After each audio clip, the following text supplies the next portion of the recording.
E aí, pessoal, terceira semana, Desafio Ciência da Aprendizagem começando agora.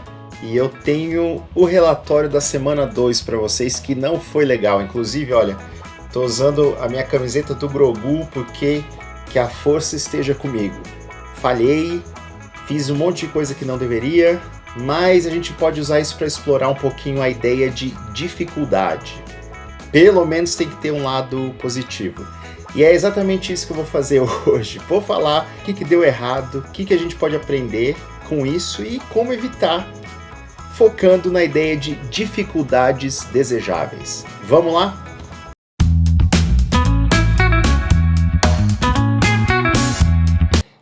Minha gente, não foi fácil, mas tenho que dar um recadinho aqui. Se você ainda não se inscreveu, inscreva-se agora nesse canal. Deixa sua curtida aí, manda para o coleguinha, para a coleguinha, porque a gente vai falar sobre ciência da aprendizagem, que é o assunto do meu livro, Estudando com a Ciência da Aprendizagem, e eu estou me usando de cobaia para ver se eu consigo aprender novos hábitos e aprender algo diferente, completamente fora da realidade para mim, que é o grego. Exatamente, o grego. Nesse lado, já adianta aqui, eu estou indo até que bem, tá? Na parte do grego, de aprendizagem de língua, que é uma coisa que eu tenho muita motivação intrínseca para fazer, estou indo bem. Na parte da alimentação saudável, exercício físico, eu confesso que eu falhei. Então lembram que na última semana eu coloquei lá as estrelinhas da minha performance? Olha, se eu tivesse que me dar uma nota dessa semana anterior agora, eu acho que teria que ser entre 1 ou 2 estrelinhas no máximo, gente. Se a semana 1 foi 3, acho que teria que ser 1,5, vai? Um pouquinho menos de 2. Por que eu digo isso?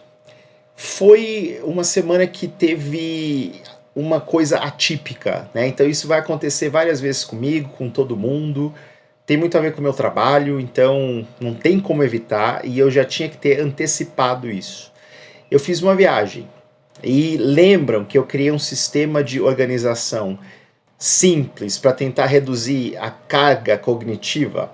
Para quem não lembra disso, assiste o vídeo da semana passada. Tem que ser um negócio que eu consigo ticar, pronto, feito. E eu dou aquela liberada de dopamina, né, para gerar um pouco de motivação e continuar.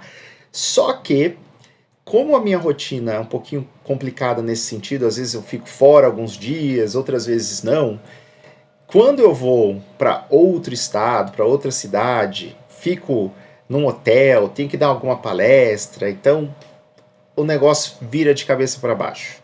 E foi exatamente o que aconteceu, né? Eu decidi aproveitar o friozinho da Serra Catarinense e deixei me levar. Não consegui cumprir todos os desafios ou os itens, né, dos 2 eixos que eu me comprometi a fazer. Então, para quem não se lembra, estou trabalhando com 2 eixos, né? Tem o eixo que é o eixo grego, que eu vou começar com ele hoje, que na verdade é o eixo 2, mas eu estou feliz com o meu desempenho no eixo aprender grego. E tem aquele eixo 1, que é o mais essencial, que tem a ver com a saúde física e até mental. E tem alguns itens dentro de cada um desses eixos. Quando eu estava lá viajando, eu podia ter feito escolhas melhores em relação à minha alimentação, poderia ter usado o quarto do hotel para fazer os exercícios Freeletics, como eu citei aqui anteriormente, né? Eu escolhi o Freeletics justamente para conseguir manter a rotina em qualquer que seja o lugar que eu esteja. Só que acabou não rolando, gente. Por que será, né?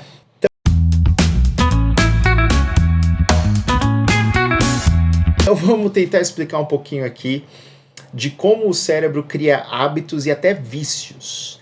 Isso também tem a ver com a dopamina, tem a ver com o sistema de recompensa. Eu já falei sobre isso em outros webinars, já escrevi sobre isso no meu blog, já falei sobre isso no Instagram. Para quem não me segue, vai lá para o André_Hedlund no Instagram. Estou tentando complementar e juntar essas partes, tá, gente? Então tem coisa no blog, tem coisa aqui no canal e tem coisa no Instagram.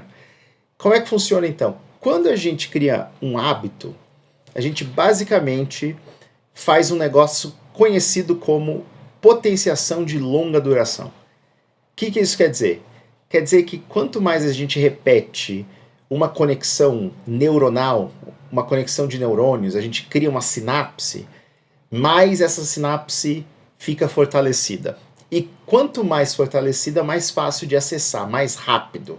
Então é o caminho mais natural, vamos dizer assim. A gente pode até pensar numa analogia aqui para entender melhor. Vamos supor que a gente está fazendo uma trilha na floresta. E eu escrevi exatamente isso no blog que eu postei. Quando a gente vai a primeira vez para essa floresta, para o meio do mato, e não tem nenhuma orientação, não tem nenhum caminho, não tem nenhuma trilha, a gente tem que fazer muito esforço para encontrar o melhor caminho para chegar no nosso destino. Vamos imaginar aqui que a gente vai fazer um acampamento em algum lugar. Até chegar nessa área, né, que tem menos mato para a gente colocar nossa barraquinha, é complicado. Só que com o tempo, se a gente for várias vezes no mesmo local, então essa ação repetida vai abrindo a trilha, a gente vai tirando os matos, as folhas, e a gente vai criando um caminho visível, que no futuro a gente nem precisa ter a experiência de ter ido lá, a gente consegue ver o caminho. O caminho ele está bem destacado ali. E é mais ou menos assim que funciona a potenciação de longa duração. A gente vai tantas vezes para aquele mesmo local que o caminho vai se abrindo, ele fica mais visível. Aí é que está o negócio. O cérebro, ele gosta de novidade, só que ele também gosta muito de preservar energia. Inclusive, foi assim que a gente conseguiu sobreviver por tantos anos. É um mecanismo da evolução. O cérebro consome muita energia. O cérebro é um dos órgãos que consome mais energia quando comparado com os outros. Então a gente consome aí de 20 a 25% da energia durante o dia. Isso quer dizer que o cérebro custa muito caro para ser mantido. E o cérebro sabe disso. O cérebro sabe de tudo. Aliás, nem tudo, né? Ele tem alguns vieses aí. Mas ele sabe que se ele for gastar energia agora, talvez num futuro muito próximo, não vai ter fonte de energia, não vai ter comida. E o que a gente faz? A gente então prefere, isso é muito involuntário, tá? Muito subconsciente, a gente prefere evitar grandes gastos de energia. Mesmo sabendo conscientemente que a gente vai ter acesso a comida, até muita comida se a gente quiser. Porque a gente é privilegiado, a gente tem comida. Mas o cérebro não aprendeu a desligar esse mecanismo. Esse mecanismo é muito importante para a sobrevivência. Se a gente tiver na nossa trilha, lá no meio do mato, e de repente não temos mais comida, e aparece uma fonte de comida, uma fonte de energia em algum lugar, a gente precisa consumir o mais rápido possível para garantir as próximas horas de vida. Faz sentido isso? Então, essa é a dicotomia. Eu quero coisas novas, quero novas ações, eu quero novidade, mas eu quero evitar usar energia demais. O cérebro funciona assim.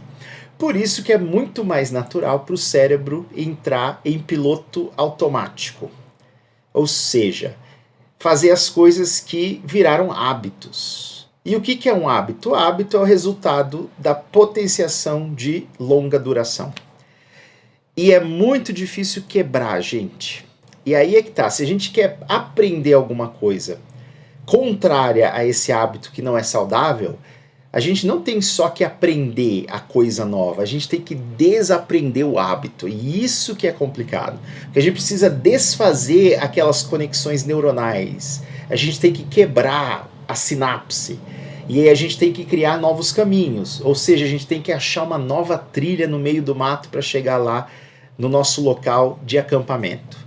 E é óbvio que isso exige muito esforço, mais esforço do que simplesmente seguir aquela trilha que a gente já criou há algum tempo. E é aí que as pessoas não entendem.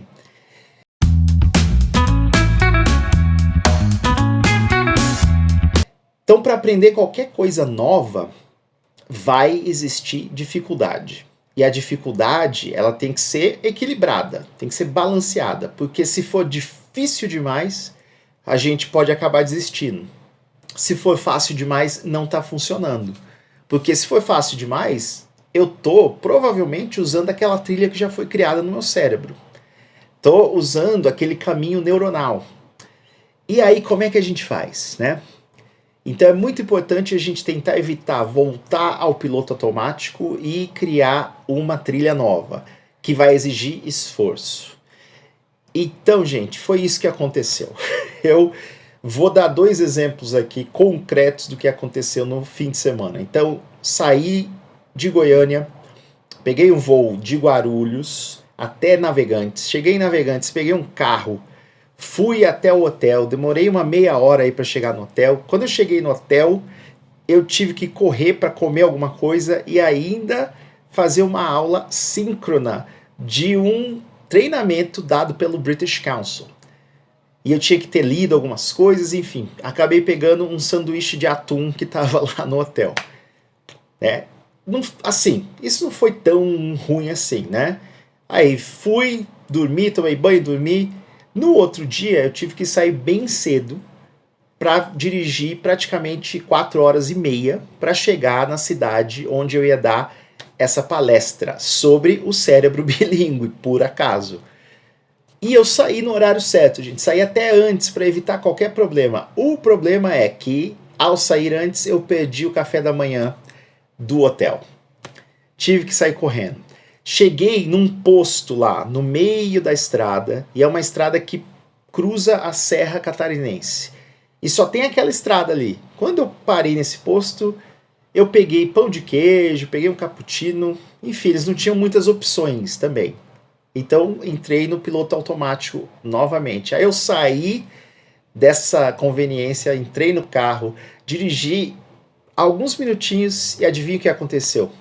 A gente ficou completamente parados. A gente parou por quase 2 horas, se não me engano. Aconteceu um acidente na estrada e aí eu não consegui chegar no evento e acabei não dando a minha fala. E eu estava muito animado para dar essa fala, não rolou, gente, infelizmente. Isso tem um impacto na nossa motivação, né? Então, é óbvio que todo mundo sabe, quando a gente passa por um momento assim que gera estresse, então a gente libera outra substância que não gosta muito da dopamina, chamada de cortisol. Quando o nosso cérebro está cheio de cortisol, porque a gente passou por um estresse grande, eu fiquei quase 2 horas parado lá. E o pior de tudo, quando liberou, a gente ainda tem uma esperança de conseguir chegar, só que é óbvio que não. Eu estava olhando no Google Maps, no Waze, não ia dar tempo de chegar. Mesmo assim, né, a gente tenta fazer de tudo para chegar. O cérebro tem umas coisas muito engraçadas, né? Não é racional, mas enfim, eu queria muito chegar e tentar, pelo menos, chegar uns 10 minutos antes do término para dar alguma coisa lá, falar alguma coisa, fechar, convidar o pessoal. Não rolou, gente. Eu cheguei, depois todo mundo já tinha ido embora. Mas enfim, o cortisol estava operando lá. Quando a gente tem esse estado emocional, essa sensação de que tudo deu errado, aí a gente tem menos controle cognitivo para se manter nos eixos, né? E aí eu pensei, sabe de uma coisa? Eu vou passear, vou na festa do Pinhão que estava acontecendo lá.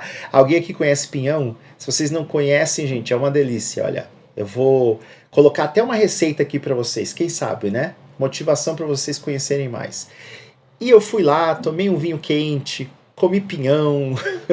E no fim da noite eu fui provar um tal de um sanduíche que ganhou um prêmio de um lugar chamado American Place.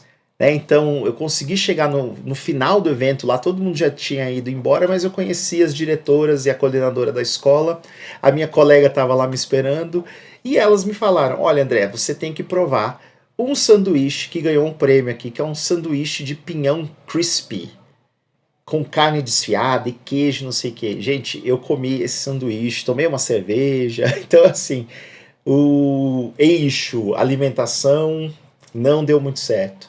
Não fiz nenhuma atividade física, eu andei bastante pela cidade, eu devo ter andado mais ou menos umas 2 horas pela cidade, estava bem frio, adoro andar no frio, só que foi basicamente isso. É óbvio que eu posso dizer, pelo menos, que o cortisol teve um impacto aí. Quando você está com o cérebro cheio dessa substância, aí é mais difícil ainda você cumprir o desafio. Se você tem dopamina, aí sim é mais fácil, né? Porque a dopamina te dá motivação, o cortisol te tira a motivação, né? Você vai entrar no piloto automático com mais facilidade. É isso, gente. E aí, no outro dia, foi um dia completamente diferente, né? Já tinha passado. Eu consegui sair umas 7h20, eu tomei café no hotel, aí foi tudo tranquilo. Peguei o carro, dirigi da serra até o litoral, então foi uma viagem bem legal, né? Que a gente fica um pouquinho longe das telas, eu fiquei escutando as rádios locais, pensando na vida, aí funcionou bem. Quando eu cheguei no aeroporto, tava tranquilo, tava perto da hora, mas assim, eu consegui visitar todas as cidades que eu queria. Isso foi legal, então eu tava com o cérebro cheio de dopamina. O que aconteceu depois? Eu cheguei em São Paulo, o meu voo, por alguma razão, não abriu as portas, a equipe de terra lá não tinha conseguido trazer as escadas para o povo descer, a minha conexão já estava muito em cima da hora, aí eu perdi o voo para Goiânia. Fiquei lá preso em Guarulhos. Então eu deveria ter chegado em Goiânia às 7 horas, acabei chegando mais de 11 horas. Quase meia-noite, na verdade. Aí, de novo, produzir cortisol, né, gente? Estresse e tudo mais. E aí é complicado. Pra gente se recuperar disso, demora um pouquinho. Quer dizer que eu tenho que desistir do desafio? Não. Né? Eu tenho que tentar voltar aos eixos. E agora eu vou falar um pouquinho, então, sobre dificuldade desejável. Aliás, antes de eu definir o que é isso, vocês já ouviram falar? Vocês leram por acaso o meu post no blog? Se não leram, se quiserem pausar e ler.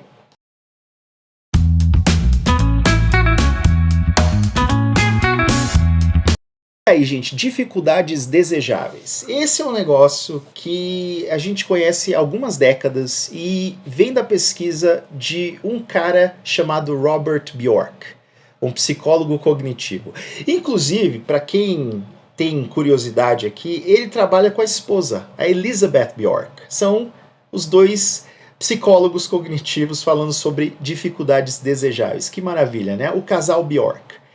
E ele diz o seguinte, que para a gente ter aprendizado eficaz e duradouro, ou seja, para o negócio funcionar e durar, não ir embora, ficar permanente no cérebro, não pode ser fácil.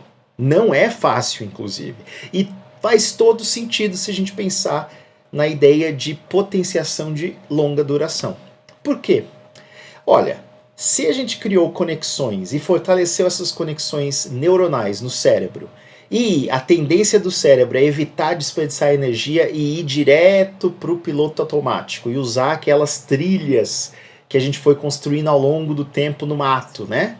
Para chegar no nosso local de acampamento, é mais fácil seguir essas trilhas. Quando a gente quer desaprender isso e aprender um novo comportamento, é óbvio que o negócio vai ser difícil.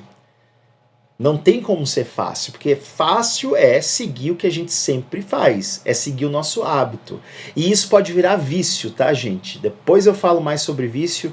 Tem um texto no meu blog falando sobre vício às telas, e eu explico mais ou menos como é que o sistema de recompensa trabalha com vícios. Mas enfim, é óbvio que vai ser difícil aprender qualquer coisa. Como é que a gente pode reduzir a sensação de dificuldade? Então tem muita gente que fala, mas para mim não é difícil. Pode ser que, e isso vai variar de pessoa para pessoa, você tem mais motivação intrínseca para fazer um negócio. Então talvez não seja difícil. Aliás, vai ser difícil, mas vai ser difícil bom. Vai ser um desafio que você topa fazer. No meu caso, fazer exercício físico não é um desafio que eu gosto de fazer. Mas só que aprender grego é. Então, olha só que interessante. Vou dar aqui a notícia para vocês. Fechei a primeira unidade do grego, eu fiquei em segundo lugar e eu ganhei algumas recompensas lá do Duolingo. Então vou mostrar aqui para vocês, olha só, eu já sei falar algumas coisas bem aleatórias, porque o Duolingo trabalha assim, né, com umas frases que não tem muito a ver, não tem nem pé nem cabeça. Por exemplo, né, a água é rosa, ou o marca o mini mercado, coisas desse tipo assim, né? Só pra gente pegar um pouquinho os sons e as letras, mas tudo isso aí eu já aprendi bem. Então eu vou dar um exemplo aqui. Ana Toneró. Ana, a água. Ou Tovaggio e ne roj. O vaso é rosa. Enfim, são essas coisas que eu estou aprendendo. Tomara que a unidade 2 tenha coisas um pouquinho mais desafiadoras.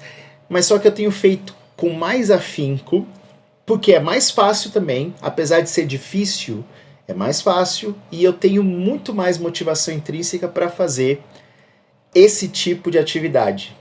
Uma atividade intelectual, uma atividade que tem tudo a ver com o que eu faço como trabalho, que é ensinar línguas, é falar sobre aprendizagem e tudo mais.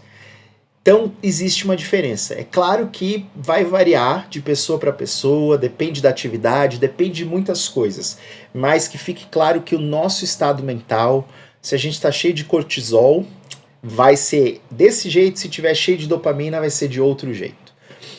Só que o Robert Bjork, ele classifica essas dificuldades desejáveis em 5. No meu livro aqui, gente, eu falo de 4 delas, né? Uma delas, ela está mais presente no capítulo 13, que fala um pouco sobre metacognição, autoeficácia. Mas se a gente pensar, elas são contraintuitivas. A gente acha que, mas se eu colocar isso, vai ser pior para o meu aprendizado. Na verdade, não.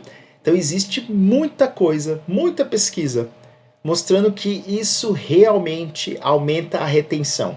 E aqui a gente está falando não só de memória semântica, memória declarativa, como é o caso do grego, para mim, mas também de memória de procedimento, que é o caso da atividade física, da alimentação e tudo mais. Inclusive, uma das dificuldades desejáveis é chamada de intercalação. E intercalação, um teste que foi feito que contribuiu bastante para a ideia de intercalação veio da memória de procedimento no jogo de tênis. Então eles testaram pessoas que estavam jogando tênis e que intercalavam 2 movimentos básicos do tênis, o forehand e o backhand, né? Quando eu faço assim, forehand, quando eu faço assim, backhand.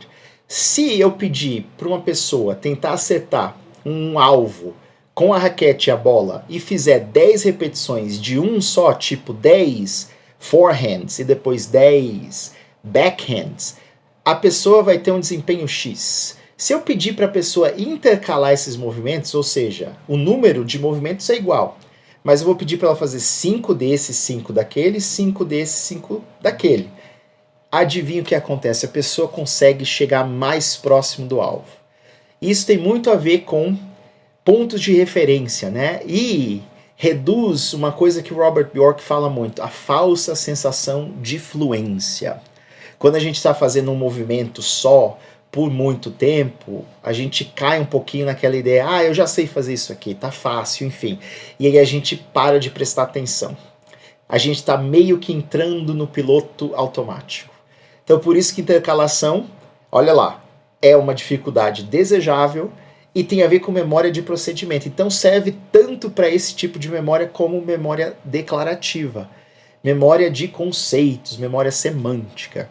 Quais são então esses 5?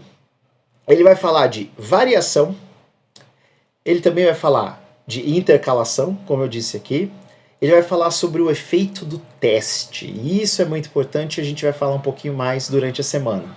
Efeito teste, e é assim que o Duolingo trabalha. Então várias vezes eu sou testado para ver se eu lembro das coisas que eu estudei no dia anterior, às vezes até na semana anterior, certo? O outro é espaçamento. Então a gente precisa de um espaço maior do que um espaço curto. Quando a gente aprende muita coisa no mesmo dia, a gente esquece muito rápido, porque a gente precisa de sono para consolidar memória semântica, memória de conceitos, ou a memória declarativa, que é um nível um pouco mais alto. A última coisa é redução de feedback. Ou seja, quando a gente vai ficando mais especialista, mais confortável com essa nova tarefa, esse novo conteúdo que a gente está aprendendo, a gente tem que evitar receber feedback de outras pessoas. Eu não diria evitar, mas é natural que a gente não precise de tanto feedback porque a gente está se aprimorando. Faz sentido isso? Mas também tem a ideia de que se eu tenho sempre alguém a quem recorrer e essa pessoa vai me ajudar, Então eu acabo não fazendo as coisas que eu deveria fazer por conta própria. Então tem uma facilidade, tem uma pessoa que vai sempre te ajudar. A dificuldade desejável é exatamente isso. É uma dificuldade que é boa, que indica que eu estou no caminho certo. Lembram das 4 que eu falei? Então vamos fazer um teste aqui, que é uma dificuldade desejável. Pausem o vídeo e tentem lembrar das 5, aliás. Essa última que eu falei, que todo mundo lembra agora, e as outras 4.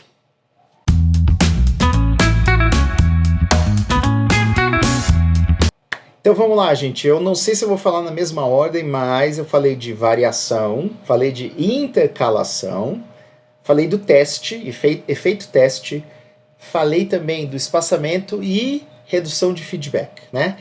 E adivinhe só, essas são as estratégias que eu coloquei no livro. Então depois que eu falo no capítulo, se eu não me engano, capítulo 8, eu falo sobre dificuldades desejáveis, e aí as estratégias que eu vou explorar são todas baseadas nas dificuldades desejáveis do Robert Bjork. Então vocês vão ver lá que tem aqui pré-teste, prática de lembrar, prática intercalada e prática espaçada. Então são todas baseadas nesse conceito do Bjork. Só que com nomes diferentes, vocês vão perceber que algumas, principalmente a prática de lembrar, que é o que eu acabei de fazer agora, pedir para vocês tentarem lembrar as 5 que eu citei, elas às vezes vêm com uma nomenclatura um pouquinho diferente, mas é basicamente a mesma coisa. Tem a ver com teste, tem a ver com variação também, enfim, tudo se encaixa.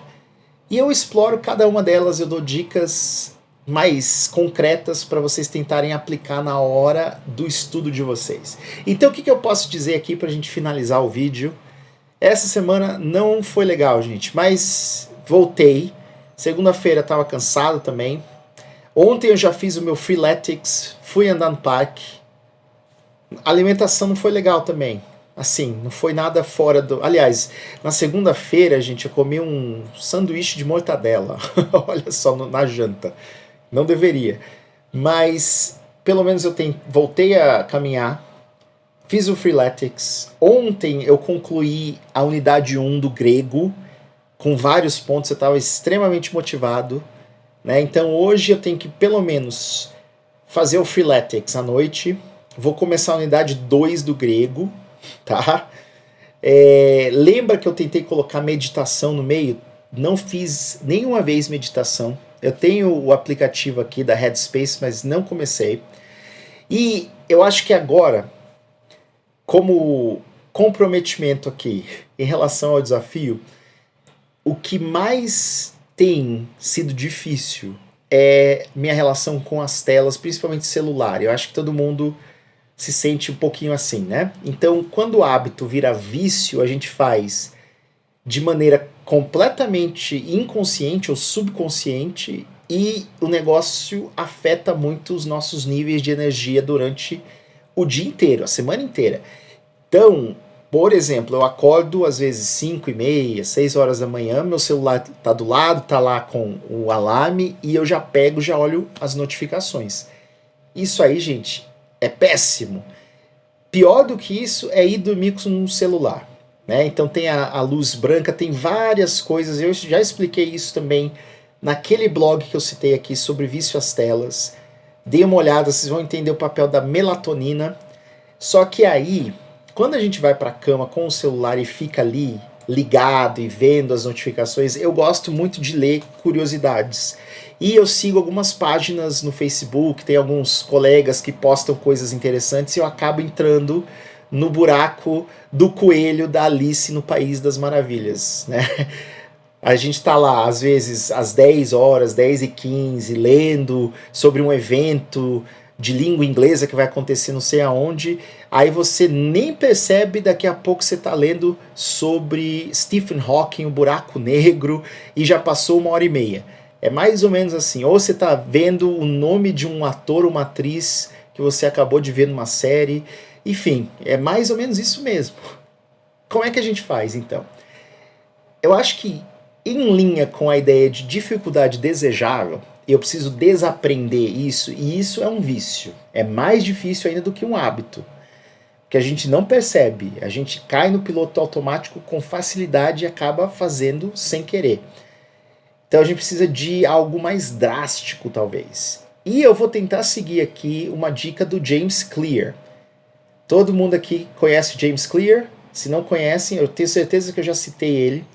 O cara que escreveu um livro muito legal, Hábitos Atômicos, e ele fala, ele dá entrevista inclusive sobre isso, que ele precisa trabalhar, ele precisa dormir, ele coloca o celular em outro quarto.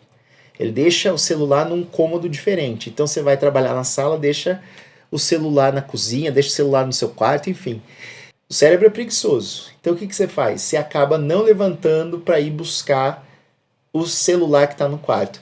É óbvio que se você estiver no seu computador, você pode acessar o WhatsApp, outras redes sociais. Só que tem essa coisa do celular na mão, né? De você desviar o olhar e pegar o celular, tem um pouco disso. Você pode bloquear também as redes sociais. Você pode fazer várias coisas, mas a ideia é deixar o vício longe. Então, acho que essa é a proposta que eu vou fazer para mim mesmo, para essa semana, que está começando agora, semana 3. Tentar deixar o celular em outro cômodo e principalmente a partir de certo horário à noite, que já é uma coisa que eu queria fazer, não olhar mais pro celular, gente. Ler um livro, posso até assistir televisão, assistir uma série, mas assim, deixar o celular em outro lugar, porque senão a gente fica sem controle, a gente fica vendo todas as notificações, enfim, não funciona isso aí, acaba com a nossa saúde mental, sono, com tudo. Então é muito complicado. Se eu conseguir resolver isso, é muito provável que eu vou ter desdobramentos positivos, né, em relação, por exemplo, à disposição e tudo mais. E aí, talvez eu consiga fazer as coisas que eu tenho que fazer em relação ao exercício físico, mas eu não sei, talvez eu não vou conseguir. Lembrando aqui, gente, nenhum resultado é garantido, né? Eu tô tentando, tô me esforçando, mas não é fácil. A ideia de dificuldade é essa mesmo, não é fácil. Tem que ser difícil, porque eu tô tentando quebrar hábitos que estão enraizados no meu cérebro, inclusive vícios. Então vai ser difícil, eu tenho essa noção, mas eu vou fazer as 12 semanas. Cada relatório aqui que eu faço, às vezes, nesse caso, né, não é muito feliz, mas a gente tem que continuar. Para a semana que vem, não tenho nenhuma viagem, nada fora do normal. Entrou uma novidade aí na vida que eu citei no começo, que é um curso de formação docente, aliás, para formadores docentes, do British Council, chamado ACT, né? A-C-T-E, A-C-T-E.